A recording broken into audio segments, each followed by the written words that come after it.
Hi friends, in this video we are going to discuss about how to create multiplication table by using JavaScript. So for that I want to create two for loops. So first I will create one for loop for multiplier and second for loop to create a multiplicand, and finally we are generating product, okay, by multiplication of both. So let's create first for let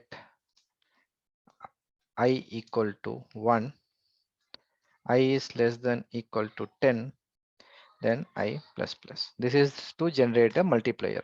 So next to for loop is to generate multiplicand. Next is j equal to 1, j is less than or equal to 10, j plus plus. So this is multiplicand. So next is the finally we are going to display the product in the console log. So first is I, then plus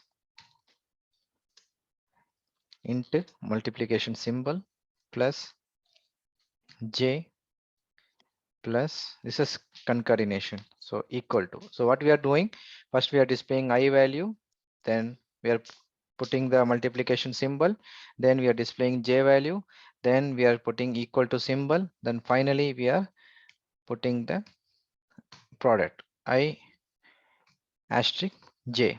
So this will print our multiplication table. See, so I have, this is all one, this is called I, then j is getting populated next. Finally we are getting multiplication table from 1 to 10. So thanks for watching this video. So please share your comment what kind of video you are expecting. Okay, thank you very much. Bye.